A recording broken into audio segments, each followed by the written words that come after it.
Magandang gabi po, mga kabikay. Welcome po sa ating Barangay Kapre. Ako po muli, si Boy Kapre. At isa na naman pong kwento na mula sa tunay na pangyayari ang ating ibabahagi. Pakinggan natin. Taong 1983. Ako si Iya. Ang kwentong ibabahagi ko ay personal kong naranasan na hanggang ngayon ay hirap pa rin akong makalimutan. Mahilig ako sa mga kasiyahan, kagaya ng mga party. Paborito kong gumala tuwing gabi, lalo na kapag pupunta kami ng aking mga kaibigan sa disco club. Lumaki kasi akong wala sa piling ng aking mga magulang. Nasanay ako na puro katulong lang ang nakakasama sa bahay. Abala kasi sila sa kani-kanilang mga trabaho. Kaya naman kahit ano ang gawin ko, ay wala sila para gabayan ako. Isang araw, sabik na pumasok ako sa disco club, kung saan kami makikita ng aking mga kaibigan. Nakaramdam ako ng excitement nang marinig ang malakas na dagundong ng maharot na musika. Nakita ko sa dance floor ang tatlo kong kaibigan na kilililikot sumayaw habang sinasabayan ang nakaliliyong ingay ng musika.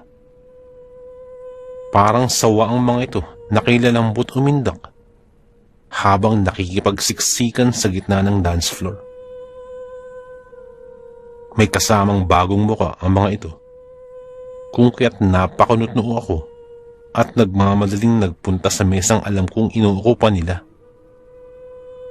Kumuha ako ng baso at nilagyan ng alak, saka dumakot ng ilang ice cubes at tinungga sabay lagok. Hindi ko maiwasang matuwa sa mga bagay na meron ako ngayon. Kayamanan, kasikatan, pera at mga kaibigan. Sana palagi na lang ganito. Maliban pa dun, biniyayaan din ako ng kagandahan, mahubog na katawan at malapor sila ng kutis. Higit sa lahat, nakukuha ko ang lahat ng gusto ko. Kagaya ngayon, isang tawag ko lang kay Daddy ay papahulog na sa bank account ko ang malaking halagang gagastusin ko para sa pang-happy-happy namin. Palagi kong ginagawa ito.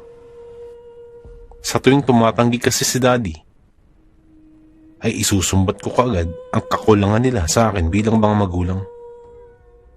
Kesyo wala sila sa tabi ko. Kesyo ikinahihiyan nila ako. Wala naman akong pakialam. Mas natutuwa ako sa mga kaibigan kong alam kong naman kung sino ang tunay at nanguutulang. Alam ko namang ilan sa kanila ay nilalapitan lang ako para maambunan din kahit paano ng grasyang meron ako. Naputol bigla ang pagmumuni-muni ko nang lumapit sa akin si Jenica, ang aking best friend. Matagal na kami magkakilala. Ilang taon na rin ang lumipas. Sa kanya ko lang sinasabi ang lahat ng hinanaing ko. Ang aking mga nadaramang lungkot at saya. Maging ang pinakatatago kong sikreto ay isa siya sa tagapangalaga. Nakangiti niya akong tinanong kung nalibang ba ako. Isiningit niya na din kung bakit late na naman ako.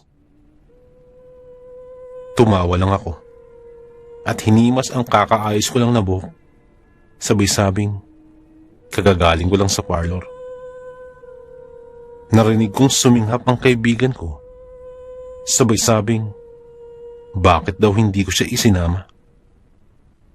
Palagi talaga kaming ganito. Siya na lang ang taong pinakaiingatan ko. Mas malapit pa nga kami kesa sa mga magulang ko. Ayos lang naman kung wala sila sa piling ko. Masaya naman ako. Nagpasalamat ako kay Jenica at sinabing mas magiging masaya ang gabi kung mamamasyal kami. May nadaanan kasi akong karatula sa isang katatapos lang na highway na open na ito para daanan.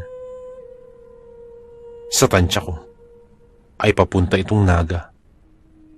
Kung kaya't malawak ito at komportabling daanan. Pumayag si Jenica. Sabi-sabing mag-inuman na muna kami at magkwentuhan. Ipinakilala niya sa akin sa Esmeralda. Ang kanina ay bagong mukha na una kong nakita nung pumasok ako sa loob ng disco bar. Mahiyain si Esmeralda. Sobrang konserbatibo pa ng kanyang damit na mula leeg hanggang sako. Medyo weird nga tingnan at hindi ko maiwasang magtaka kung bakit tila naliligaw yata siya sa lugar na ito. Napatingin naman ako sa aking damit. Sobrang iksi ng aking paldang maong habang nakasuot naman ako ng eleganteng blouse. Si Jenica at ang iba pa ay kagaganda din ng mga damit. Kaya nagmistulang out of place si Esmeralda sa aming grupo. Nagpatuloy ang inuman namin hanggang sa magkayayaan na kaming mamasyal sa labas. Napagkasunduan naming gamitin ang kotse ko dahil kasya naman kami rito. Sabik na pumasok sa loob sina Jenica na pumuesto kaagad sa tabi ko. Samantalang sina Rhea, Ami at Esmeralda ay nasa likuran naman. Ako ang magdadrive dahil ako lang naman ang marunong magmaneho sa amin. Binaybay namin ang kahabaan ng bagong highway sa bilis na 120. Madilim ang kalsada. Ganun pa man, may mangilan-ilan kaming nakakasabay at nakakasalubong ng mga kotse at iba pang sasakyang tanging headlights at busina lang ang nagsisilbing pangbati. Habang humaharurot ang pinapatakbo kong kotse, lalong nakaramdam ako ng pagkabalisa. Basta na lamang kumabog ang dibdib ko nang walang dahilan. Hindi ko tuloy alam kung may mangyayari ba o wala. Dahil halos mamutla ako sa itsura ng lugar na nadadaanan namin. Huli ko na kasing napansin na puro mayayabong na dahon ng tubo ang nasa paligid namin. Nais ko sanang bumalik pero sabi ni Jenica, magpatuloy na lang muna kami. Pagkadating namin sa isang sangang daan, hindi ko alam kung ano ang unang nangyari. Ang pagsigaw ko sabay pagkabangga namin o ang pagkakasulyap ko sa rearview mirror at nakita ang kakaibang itsura ni Esmeralda na alam kong nakahihindik ng titigan pang muli. Basta't naramdaman ko na lamang ang paglagapak ng malakas na bagay at namanhid kaagad ang aking buong katawan. Nasilaw naman ako sa sobrang liwanag na nagmula sa isang headlight bago nagdilim sa akin ang lahat. Nang magkamali ako, maliwanag na ang buong paligid. Nasa loob pa rin ako ng kotse. Pero lihim akong nagpasalamat dahil nakaligtas ako. May bag sa harapan ko at iyon ang pumigil sa pagkakapalo sana ng ulo ko sa dashboard. Dahan-dahan kong iginalaw ang aking mga paa at kamay. Salamat naman dahil nagtagumpay ako. Sinubukan kong lumingon sa aking mga kasama at halos maglupasay ako sa kaiiyak nang makita ang kalunos-lunos na mga itsura nila. Wak-wak ang mga tiyan at tila may nawawala sa kanilang mga laman loob. Para bang binutas ng sadya upang makuha ang internal organs. Higit sa lahat, hindi ko makita Si Esmeralda. Nasaan ba ang babaeng to? Walang basag na salamin sa likuran ng aking kotse. At hindi naman nakabukas ang pinto. Kaya sigurado akong napaka-imposible para sa kanyang lumabas. Nakayupi pa ang bubong. At kay hirap lusutan ang nakabalandra naming mga katawan. Napaiyak naman ako nang makitang wala din si Jenica sa tabi ko. Nanginginig at nangihina akong tinawag ang kanyang pangalan. Pero wala namang sumasagot. Kaya naisip kong lumabas ng kotse para hanapin siya. Hindi ko alam kung anong oras na pero gusto kong manlumo habang napagtatantong walang kahit na isang sasakyan man lamang ang napagawi sa lugar na kinaroroonan namin. Ni hindi ko maintindihan kung bakit ang aking mga kaibigan ay nagkaganito. Samantalang wala man lang akong masking kaunting galos maliban sa pananakit lang ng katawan. Takot ako ng mga oras na yun. Sigurado ako ang sisisihin ng lahat. Baka ibintang pa ng mga ito na dahil sa impluwensya ng alak, kaya kami na aksidente. Pero sigurado akong hindi naman ako lasing. At kakaunti nga lang ang naiinom ko. Nag-isip ako. Hindi pwede na matulala lamang ako rito. Kailangan kumilos ako. Kasi hodang sisihin ako ng lahat.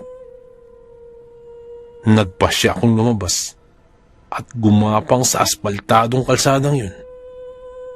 Lumingon-lingon ako sa buong paligid at isinusumpa ko. Sobrang sama ng pakiramdam ko. Hinagilap ko ang aking bag na tumalapon kanina lamang. Pagkakita ko, ay nandiri ako dahil nagkalat sa labas ang mga durog na laman loob ng aking dalawang namatay na kaibigan. Nakapagtataka. Nabangga lamang kami. Pero butas na ang katawan ng dalawa. Maliban na lamang kay Jenica na hanggang ngayon ay hindi ko pa alam kung nasaan. Dapat marami lang dumaraang sasakyan sa mga oras na to.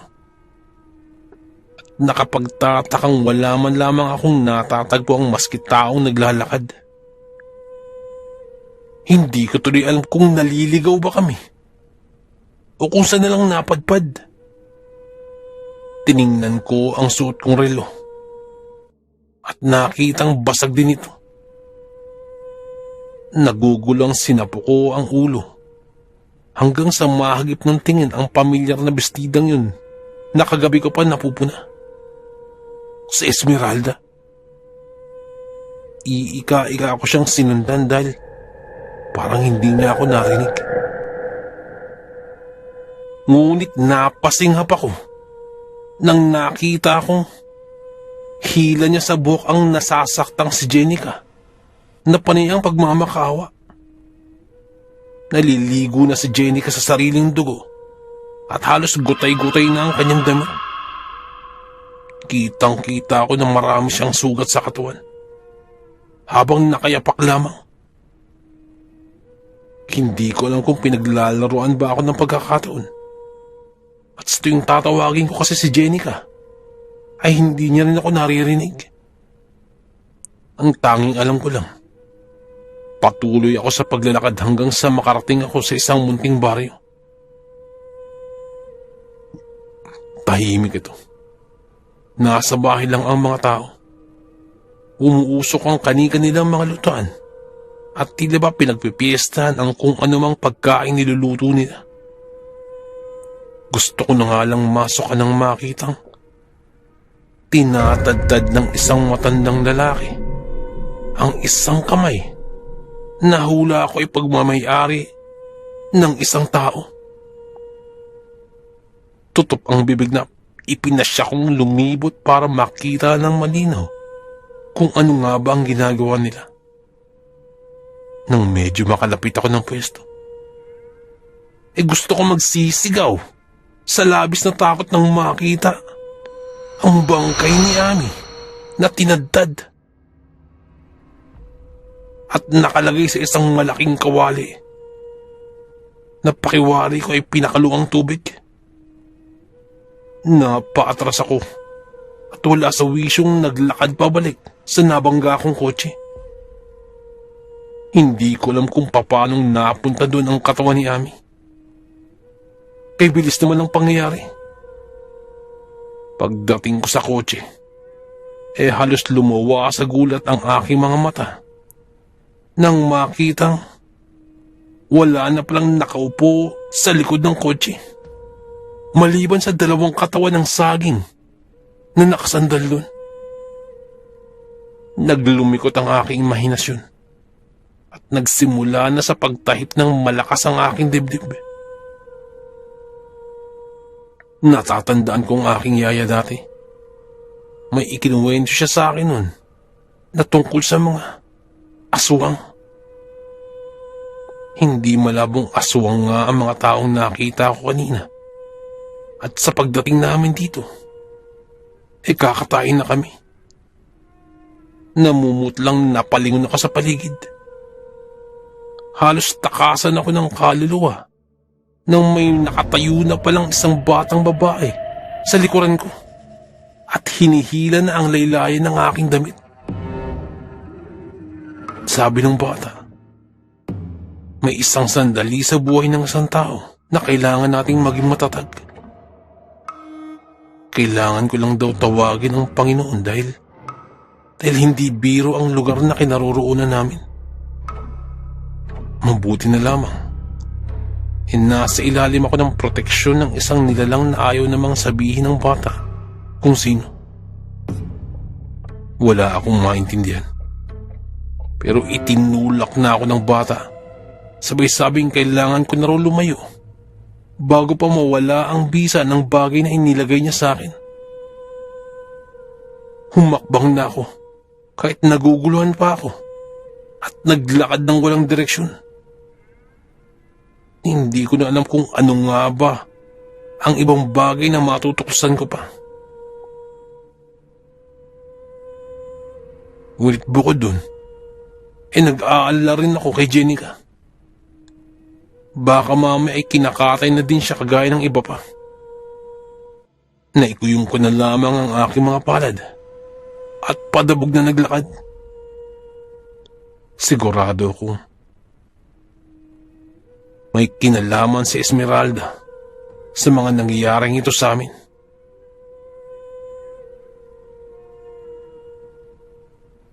Ano ba kasi ang nakain ng aking mga kaibigan? At nakipagkilala pa dyan kay Esmeralda. Ilang saglit lang ay pagod akong sumalampak ng upo sa simentadong daan at pumikit. Nakaramdam ako ng matinding pagkabalisa nang makarinig ng ingay ng mga tao. Mukhang marami sila at nagkakatuwaan. Nagpasya akong tumayo para sana humingi ng tulong. Pero naalala ko ang kalapit na baryong napuntahan ko at nakita ko ang ginagawa ng mga tao doon. Hindi ko maiwasang panindigan ng mga balihibo. Kaya naman sa halip na lumabas, ay sumiksik ako sa malalawak na talahiban para makapagtago. Mariin akong pumikit nang sa tapat ng kinaroroonan ko. Ang mga taong may hila-hilang babaeng namamagana sa kaiyak dahil sa labis na takot. Napatakip ako sa aking tenga at nanginginig na tumawag sa Panginoon. Pakiramdam ko'y katapasan ko na. Biglang tumahimik ang paligid kung kaya't dumilat ako. Ganun na lang ang pagkahindi ko nang makita ang iilang taong abala sa paghihilahan sa katawan ni Jenica. Pinag-aagawan hanggang sa tuluyan na itong maputol. Nagkalat ang nadurog na laman. Maging ang dugo ay nagkalat. Napunit na balat sa sementadong daan ang nakikita ko. Nagkakagulo ang mga tao na kahit nagkakahiwalay na nga ang katawan ng kaibigan kong si Jenica, ay tuwang-tuwa pa ang mga ito at pinagtulong-tulungan pa nilang putol-putulin ang katawan ng aking kaibigan. Gustuin ko man siyang tulungan, natatakot naman ako na mapagbalingan din ng mga aswang. Batid ko na ngayon nasa baryo ako ng mga aswang, naliligaw at walang mahinga ng tulog. Hintakot na tumayo ako at tinangkang umalis mula sa aking kinaroroonan. Ngunit nakita ako ng isa sa mga taga-baryo at marahas akong dinuro. Nanlalaki ang mga mata, nagsigawan silang sabay-sabay at tinuro ako. Naisip kong kumaripas ng takbo, kaso lang baka mahuli pa din nila ako dahil mabibilis din silang tumakbo. Nagulat din ako na kahit umaga ay nagsisituluan ng kanilang mga laway. Nang makita kong hahabulin na nila ako, lakas loob na akong pagtatakbo. Lakas loob na akong nagtatakbo. Hindi na ako nagtangkapang lumingon. At wala na sa wisyong nilampasan ng aming nabanggang kotse.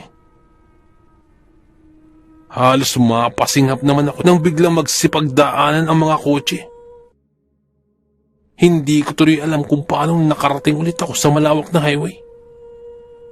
Basta't ang alam ko, humagulgol na napalood na lamang ako sa tabi ng kalsada at nagpasalamat sa Diyos dahil sa pangalawang buhay na ipinagkaloob niya sa akin. Hindi ko kinakalimutan ang sindak na aking naranasan magpahanggang ngayon. May baryo ng mga aswang. Minsan ay hindi natin sinasadyang nakakarating tayo dun dahil nalinlang tayo ng mga aswang. Payo ko lamang, laging mag-iingat at magdadasal saan man tayo magpunta.